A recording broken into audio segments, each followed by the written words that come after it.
नाजरीन अस्सलाम वालेकुम। इनसाइड न्यूज़ के नए प्रोग्राम के साथ मैं हूं इब्राहिम राजा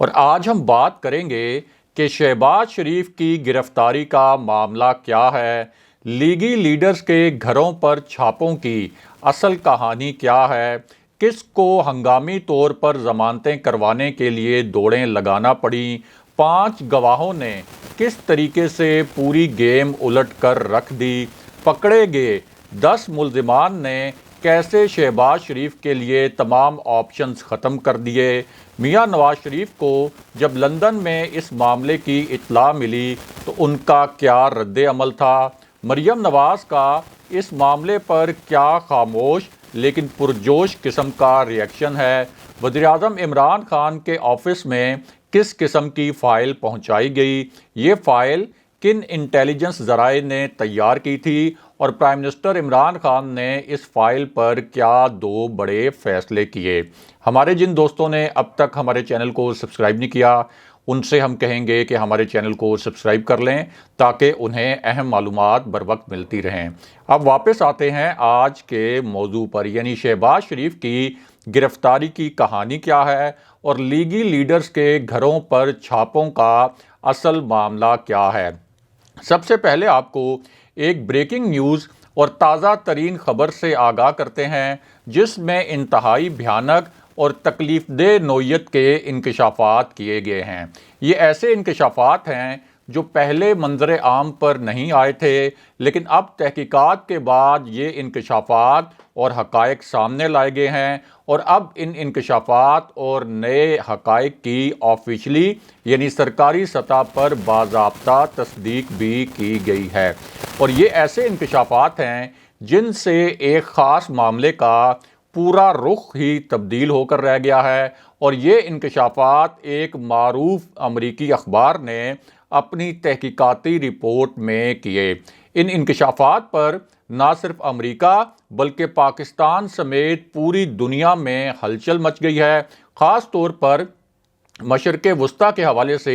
ये इंकशाफात बहुत ही तकलीफ़देह हैं। इन इंकशाफात में बताया ये गया है कि अमरीका ने गलत इंटेलिजेंस मालूमात की बुनियाद पर मशरक़ वस्ता में सैकड़ों कार्रवाइयाँ की और इन सैकड़ों कार्रवाइयों में बच्चों समेत हज़ारों आम शहरी कत्ल कर दिए गए, यानी ऐसे आम शहरी जो दहशतगर्दी में मुलव्विस नहीं थे, किसी तखरीबकारी में मुलव्विस नहीं थे, जिनका कोई कसूर नहीं था, लेकिन गलत इंटेलिजेंस मालूमात की बुनियाद पर ये शहरी कत्ल कर दिए गए। इनकी तादाद हज़ारों में बताई गई, लेकिन इसके बावजूद किसी भी मकाम पर ज़िम्मेदारों के ख़िलाफ़ कोई कार्रवाई नहीं की गई। दूसरी जानिब अमरीकी सेंट्रल कमांड ने अपने इन जराइम का एतराफ़ तो कर लिया, लेकिन सिर्फ ये कहा कि वो बेकसूर शहरियों की हलाकत पर, जो कि हज़ारों की तादाद में हैं, उनकी हलाकत पर शर्मिंदा हैं और अपनी गलतियों से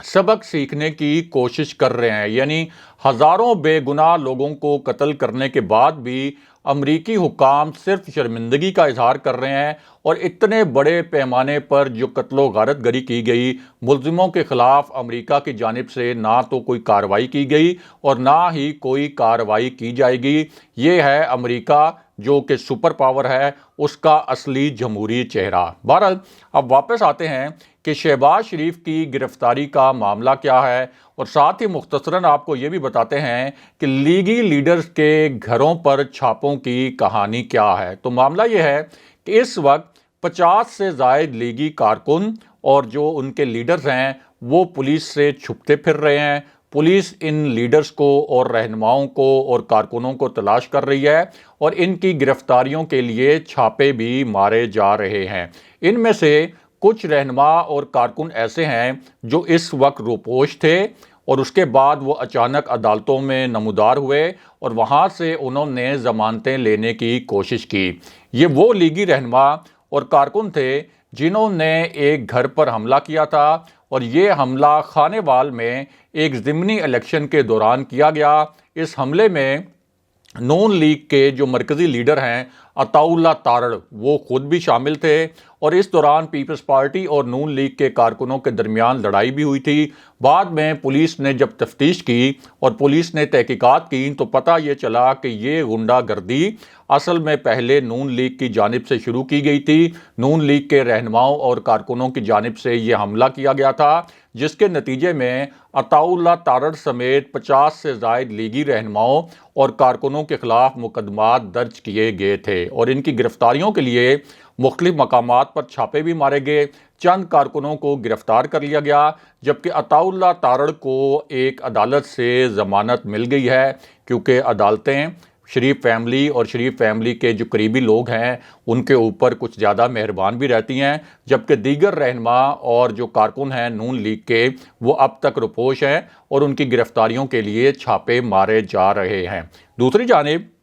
तलाल चौधरी का एक और शर्मनाक कारनामा भी सामने आया है और ये वही तलाल चौधरी हैं जिनको पहले तंजीम साजी करते हुए मार भी पड़ी थी। उसकी एक वीडियो भी सामने आई थी और बहुत ज़्यादा तलाल चौधरी की उस वक्त मजम्मत भी की गई थी। तलाल चौधरी मरियम नवाज़ कैंप के बड़े करीबी साथी हैं और बराह रास्त मरियम नवाज़ से हदायत लेते हैं। जब नून लीग की हुकूमत थी और मरियम नवाज़ नून लीग का मीडिया सेल चला रही थी, अगरचे उनके पास कोई सरकारी हैसियत नहीं थी, कोई सरकारी ओहदा नहीं था, लेकिन उस वक्त उन्होंने वज़ीर-ए-आज़म हाउस में सरकारी खर्च पर नून लीग का एक मीडिया सेल कायम किया हुआ था। तो उस वक्त भी तलाल चौधरी मरियम नवाज़ के एक बड़े ख़ास किस्म के कारिंदे समझे जाते थे और मरियम नवाज़ की जानिब से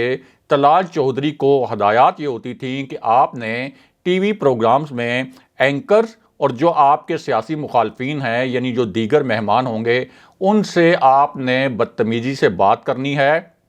ताकि वो आपके सामने दबे रहें। और मरियम नवाज़ की सिफारिश पर ही तलाल चौधरी को मुस्लिम लीग नून की दूसरी काबीना, यानी जब मियां नवाज शरीफ नाअहल हुए थे और शाहिद खाकान अब्बासी प्राइम मिनिस्टर बने थे, तो शाहिद खाकान अब्बासी की जो एक नई काबीना की तश्कील हुई थी उसमें तलाल चौधरी को जो वजारत मिली थी वो भी मरियम नवाज़ की सिफारिश पर मिली थी, क्योंकि मरियम नवाज़ की हदायत पर तलाल चौधरी दीगर लोगों से टीवी प्रोग्राम्स में बदतमीज़ी करते थे। अब मरियम नवाज़ की इसी तरबियत के बायस तलाल चौधरी ने एक नया शर्मनाक काम किया है और ये जो काम है ये तंजीम साजी वाली वीडियो से अलग है और ये घटिया काम उस तकरीर से भी अलग है, यानी तलाल चौधरी की उस तकरीर से भी अलग है जिसमें उन्होंने बिलावल भुट्टो के लिए इंतहाई नाजेबा, नामुनासिब और बेहुदा नोयत के अल्फाज इस्तेमाल किए थे और वो ऐसे अल्फाज थे जिनके ऊपर पूरी मुस्लिम लीग नून को शर्मिंदा होना पड़ा था और तलाल चौधरी की बहुत ज़्यादा मजम्मत भी की गई थी। वो अल्फाज इस प्लेटफार्म पर मैं दोहरा भी नहीं सकता। अब तलाल चौधरी की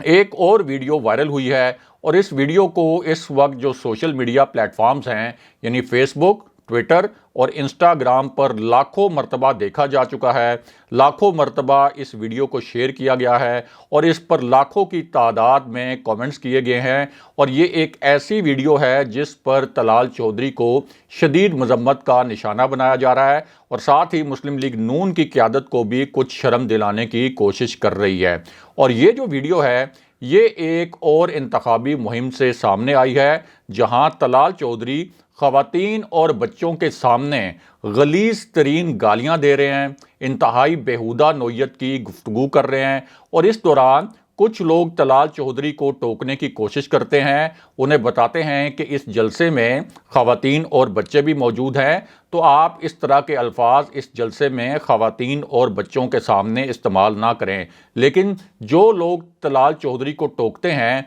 और उन्हें कहते हैं कि आप इस तरह के अल्फाज इस्तेमाल ना करें, तलाल चौधरी उन्हें भी उसी जलसे में सबके सामने गालियां देना शुरू कर देते हैं और अपनी बेहुदा गुफ्तगू बग़ैर किसी रुकावट के, बग़ैर किसी शर्मिंदगी के जानबूझकर जारी रखते हैं। यहाँ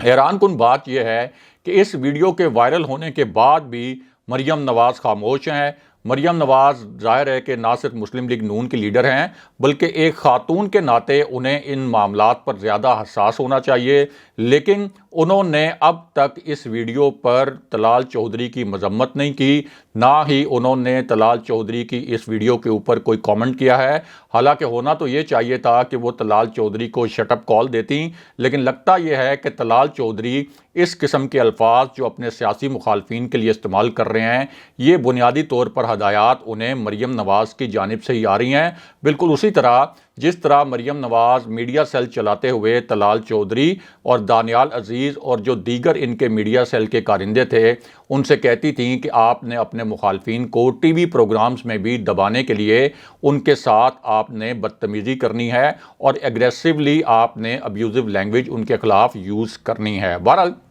اب بات کرتے ہیں کہ شہباز شریف کی گرفتاری کا ایشو کیا ہے اور شہباز شریف کی گرفتاری کے حوالے سے کیا سنسنی خیز پیش رفت ہوئی ہے۔ تو معاملہ یہ ہے کہ شہباز شریف کے منی لانڈرنگ کیس کے متعلق ایک تیسری اور نئی دستاویز بھی سامنے آئی ہے، اور اس دستاویز کے سامنے آنے کے بعد اس کیس کے حوالے سے آپ کہہ سکتے ہیں کہ ایک نئی ہلچل پیدا ہوتی نظر آ رہی ہے۔ اور اس نئی دستاویز میں انکشاف یہ کیا گیا کہ شہباز شریف کے خلاف جو چالان ایف آئی اے نے عدالت میں جمع کرایا، اس چالان میں 4300 دستاویزات منسلک کی گئی تھیں، یعنی یہ اتنا کمپریہنسو، اتنا جامع قسم کا چالان تھا کہ اس میں 4300 دستاویزات منسلک کی گئیں، اور ان دستاویزات میں شہباز شریف اور ان کی فیملی کی جو منی لانڈرنگ تھی اس کے شواہد اور ثبوت موجود تھے۔ اس کے علاوہ شہباز شریف فیملی کے ملازمین کی 2 فہرستیں بھی اس چالان میں فراہم کی گئیں، اور تصدیق کی گئی کہ شہباز شریف کی فیملی سے بھی پوچھ لیا جائے کہ کیا یہ ملازمین ان کی فیکٹریز میں کام کرتے تھے یا نہیں کرتے تھے۔ پھر گواہوں پر بھی کام کیا ایف آئی اے نے، اور اب بتایا گیا ہے کہ 100 سے زائد گواہ موجود ہیں جو ان الزامات کو درست قرار دینے پر رضامند ہیں۔ لیکن یہاں اہم بات یہ ہے کہ شہباز شریف فیملی کے ملازمین کے اکاؤنٹس کے حوالے سے بھی کچھ نئے اور دھماکہ خیز قسم کے انکشافات ہوئے ہیں۔ یہ جو منی لانڈرنگ کیس ایک شہباز شریف کے خلاف اور ان کی فیملی کے خلاف چل رہا ہے، اب اس میں ایک انکشاف تو یہ ہوا کہ شریف خاندان کی جو ملکیت ہے رمضان شوگر ملز، اس کے جو ملازمین ہیں ان کے اکاؤنٹس میں 7 ارب روپے سے زائد جعلی طریقے سے ٹرانسفر کیے گئے، اور جو دستاویز اب سامنے لائی گئی ہے اس میں بتایا گیا کہ فیکٹری کے ایک ایسے ملازم جن کی تنخواہ 18,500 روپے تھی، اس ملازم کے اکاؤنٹ میں 70 کروڑ روپے منتقل کیے گئے۔ یہ ایک فگر جو ہے نیا سامنے لایا گیا ہے۔ اسی طرح فیکٹری کا جو اکاؤنٹنگ سیکشن ہے وہاں کے ایک ملازم کے اکاؤنٹ میں 17 کروڑ روپے منتقل کیے گئے، اور یہ جو دستاویزات منسلک کی گئی ہیں اس چالان میں، ان کے مطابق رمضان شوگر ملز کے ایک کلرک کے اکاؤنٹ میں 48 کروڑ روپے منتقل کیے گئے۔ آپ اندازہ کریں کہ ایک کلرک ہے اور اس کلرک کے اکاؤنٹ میں 48 کروڑ روپے منتقل کر دیے گئے۔ اسی طرح اسی فیکٹری کا ایک اور ملازم تھا اور وہ بھی کلرک کی کیپیسٹی میں کام کر رہا تھا، اس کے اکاؤنٹ میں تو 1.5 ارب روپے یعنی 150 کروڑ روپے ایک اور کلرک کے اکاؤنٹ میں منتقل کیے گئے۔ ایک اور ملازم کے حوالے سے اسی دستاویز میں بڑے واضح انداز میں منشن کیا گیا ہے، بڑے واضح انداز میں لکھا گیا ہے کہ اس کے اکاؤنٹ میں 44 کروڑ روپے منتقل کیے گئے، اور ان 44 کروڑ روپوں کے لیے جو ٹرانزیکشنز کی گئیں اس کا پورا جو ریکارڈ ہے وہ بینکوں سے حاصل کر کے عدالت میں سبمٹ کروا دیا گیا ہے۔ اسی دستاویز میں یہ بھی بتایا گیا ہے کہ ایک اسسٹنٹ اکاؤنٹنٹ کے اکاؤنٹ میں 88 کروڑ روپے منتقل کیے گئے۔ جی آپ نے بالکل درست فگر سنا، یہ میں جو آپ کو بتا رہا ہوں کہ 88 کروڑ روپے ایک اسسٹنٹ اکاؤنٹنٹ کے اکاؤنٹ میں منتقل کیے گئے، جبکہ ایک مینیجر کے اکاؤنٹ میں 53 کروڑ روپے منتقل کیے گئے۔ اسی طرح جو آئی ٹی سیکشن تھا، جو انفارمیشن ٹیکنالوجی سیکشن تھا فیکٹری کا، جس کا اکاؤنٹ سے یا ٹرانزیکشن سے کسی قسم کا کوئی لینا دینا نہیں ہونا چاہیے تھا، اس کے اکاؤنٹ میں 36 کروڑ روپے منتقل کیے گئے، جبکہ رمضان شوگر ملز کے ایک اور ملازم کے متعلق اس دستاویز میں بینک ٹرانزیکشنز کا جو ریکارڈ پیش کیا گیا اس کے مطابق اس ملازم کے اکاؤنٹ میں 23 करोड़ रुपए मुंतकिल हुए। और इसी दस्तावेज़ के मुताबिक रमज़ान शुगर मिल्स का एक और मुलाजिम जिसकी तनख्वाह 30,000 रुपये माहाना से ज़ायद नहीं थी, उसके अकाउंट में 52 करोड़ रुपए मुंतकिल किए गए। आप अंदाज़ा लगा लें कि एक मुलाजिम जिसकी तनख्वाह 30,000 रुपये से ज़ायद नहीं, उसके अकाउंट में 52 करोड़ रुपए मुंतकिल किए गए। और इसी दस्तावेज़ में ये बताया गया कि शहबाज शरीफ की फैमिली ने, यानी शहबाज शरीफ ने और उनके अहल खाना ने कुल मिलाकर सिर्फ और सिर्फ रमज़ान शुगर मिल्स से 16 अरब रुपए से ज़ायद की मनी लॉन्ड्रिंग और करप्शन की, और इसके नाकाबिले तरदीद शवाहिद मौजूद हैं। और इसमें बहुत अहम बात यह है कि अब तक शहबाज शरीफ ख़ानदान ने, यानी ना शहबाज शरीफ ने, ना हमजा शहबाज ने, ना उनके दीगर अहल खाना ने जो मुलाजमीन के अकाउंट्स में इतनी भारी रकूम मुंतकिल हुई हैं, इसकी कोई वजाहत नहीं दी। और ये भी नहीं कहा कि ये जिन मुलाजमीन का नाम लिया जा रहा है ये हमारी फैक्ट्री से और हमारी मिल्स के साथ मुंसलिक नहीं थे। और ये भी नहीं बताया जा रहा कि आखिर ये जो 48 करोड़ रुपए, ये जो 88 करोड़ रुपए, ये जो 1.5 अरब रुपए ऐसे मुलाजमीन के अकाउंट्स में ट्रांसफ़र किए गए जिनकी तनख्वाहें 18,000 रुपये से लेकर 30,000 और ज़्यादा से ज़्यादा किसी मुलाजिम की तनख्वाह 50,000 रुपये तक थी, तो ये करोड़ों रुपए की रकूम इनके अकाउंट्स में क्यों मुंतकिल हुई। अब इस पर हमजा शहबाज से जब सवाल किया गया तो उन्होंने कहा कि ये जो ट्रांजैक्शंस हैं इस हवाले से मेरे वालिद से सवाल किए जाने चाहिए, यानी तहकीकात अगर करनी है तो मेरे वालिद से की जाएं। जब शहबाज शरीफ से तहकीकात की गई तो उन्होंने कहा कि सलमान शहबाज से तहकीकात करें या मेरे वालिद से करें, जो उनके वालिद इस वक्त इस दुनिया में नहीं है। और सलमान शहबाज ज़ाहिर है कि लंदन में फ़रार हैं। तो पूरी शरीफ फैमिली ने इस मामले पर शहबाज शरीफ की जो पूरा अहल खाना है और उनका जो ख़ानदान है किसी किस्म का जवाब नहीं दिया। अब इस पूरी सूरत हाल में शहजाद अकबर ने एक ताज़ा तरीन बयान जारी किया है और साथ ही शहबाज शरीफ की मनी लॉन्ड्रिंग के मुतल्लिक जो दस्तावेज़ात हैं जो FIA के चालान के साथ मुंसलिक की गई, ये दस्तावेज़ात अब पहली मरतबा बाज़ाब्ता तौर पर जारी भी की गई हैं। और शहजाद अकबर का कहना है कि इन दस्तावेज़ात की रोशनी में शहबाज शरीफ की गिरफ्तारी से बचने के चांसेस सिफर हैं। ये अल्फाज उन्होंने इस्तेमाल किए इन डॉक्यूमेंट्स को और इन दस्तावेज़ात को जारी करते हुए। FIA ने चूँकि ये चालान सबमिट किया है, FIA एक सरकारी इदारा है जो वजारत दाखिला के मातहत काम करता है। इस वक्त शहजाद अकबर को रिपोर्ट करता है FIA, और अगर शहजाद अकबर ये कह रहे हैं कि FIA के इस चालान के बाद शहबाज शरीफ की गिरफ्तारी से बचने के चांस सिफर हैं, तो इसका मतलब है कि शहबाज शरीफ की गिरफ्तारी अब यकीनी है। और यही वजह है कि अब मुस्लिम लीग नून के 2 तर्जमानों ने इतवार के रोज़ भी प्रेस कॉन्फ्रेंस करते हुए ये कहा कि शहबाज शरीफ को जेल में डालने की हुकूमत ने तैयारी मुकम्मल कर ली है, और इसका इल्ज़ाम उन्होंने प्राइम मिनिस्टर इमरान खान पर लगा दिया। हालांकि FIA ने जो चालान पेश किया है, अगर शहबाज शरीफ को ख़ुद को क्लियर करना है तो इस चालान में लगाए गए इल्ज़ामात को गलत साबित करना है, लेकिन वो काम तो नहीं कर रहे शहबाज शरीफ। अलबत्ता इल्ज़ाम तराशी का सिलसिला ज़रूर जारी है। अगले प्रोग्राम तक के लिए खुदा हाफिज़।